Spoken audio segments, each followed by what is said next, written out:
Hi, I'm Brittany Murphy and this is the magazine. In today's issue, we're turning the spotlight on Sue Leeber of the Marlborough Regional Chamber of Commerce as she celebrates her 25th year.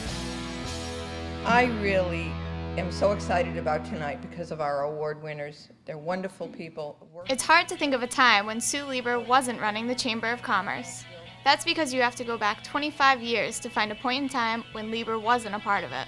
She's been there such a long time and she knows a lot of people in the region and the area, so I think she really elevates the Chamber of Commerce in Marlborough above the fray, so to speak, and kind of takes it to another level, and she pays attention to the local issues as well as the regional issues. And she's been accessible to people, whether it's somebody who's just starting a business or somebody who's been in business for a long time. Before January of 1997, she was the comptroller for the Hudson Girls Club. Leeber did much to improve the situation there and was now ready to move on to another challenge. So I opened the newspaper and I saw our membership director, Marlborough Chamber of Commerce. And at that point in time, even though I was raised in a small business and I had gone to Bentley College, so my degree is in accounting, I knew business. Okay. So I said, well, let me try this membership director position. Leeber was hired and started in late January of 1987. It's been the greatest ride of my life, I have to tell you. The people that I've met over the years have given me energy, kept me going, kept my interest going. Every year we recreate something so it isn't old. I'm there serving the community and serving our business members, and it's something that I like to do. 2 years later, Leeber moved up at the Chamber. She became the Chamber's executive assistant. Her next move up the ladder would come in May of 1991, when then Chamber of Commerce President Donald Dobson was asked to resign by the Board of Directors.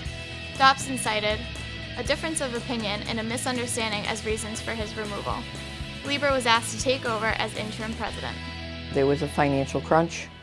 You know, the economy is cyclical, and we've hit a couple of low ebbs in the economy, and the economy had gone down, and they needed to make some drastic changes.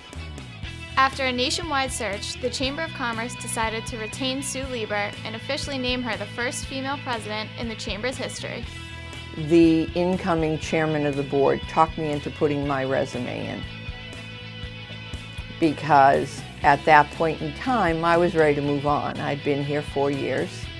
I had evolved from the membership person to taking on the bookkeeping, because that's what I knew.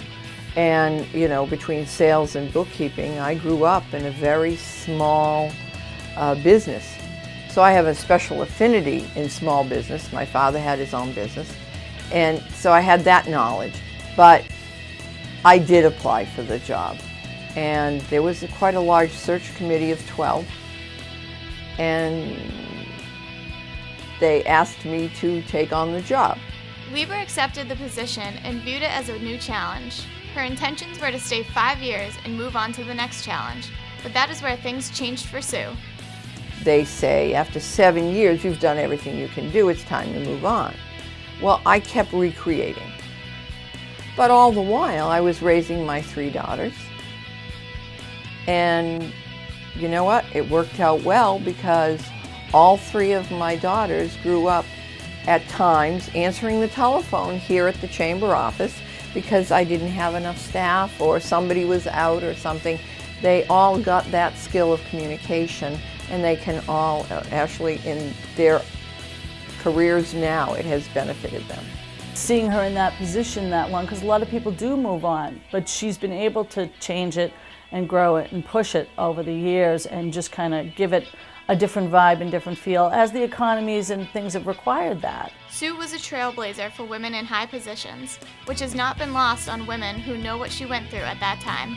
Wow, I didn't have to go through that kind of setup. I'm not much younger than Sue, but just, you know, that little point of generational separation. I don't have the same issues that I'm sure she ran up against and other women in her time frame have run up against. But I think she just kind of plowed through it and just did the job. And doing the job for the last 25 years has given Leeber a perspective on how much has changed in the business world through the years. It's been a real ride. There's been a lot of changes, a lot for the positive. Our Main Street has changed a great deal. We used to have a bookstore downtown. We had a stationery store downtown. Our downtown now is quite a few wonderful eating facilities, a lot of restaurants, any choice, anything you want, and banks and service sectors. We have a few little gems that are there, and we're really excited about it.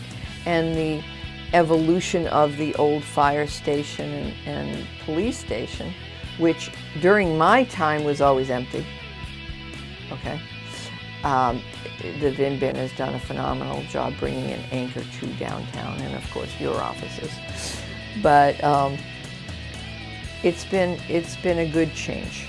She's done some amazing stuff with keeping that going, and in times when the economy wasn't doing so well, be able to grow membership and get people to join and come up with different ideas, working with the state and saying, okay, how do we make health insurance more affordable? Stuff that maybe the small business owner doesn't have the time to think about, or the big business owner sometimes doesn't think, wow, I should go to the chamber and talk to them because they're gonna be my advocate. It's obvious that Sue Leeber has done a great job over the last 25 years. It seems like there isn't anything she can't do. Well, except for one thing. First and foremost, please don't expect me to be here for another 25 years.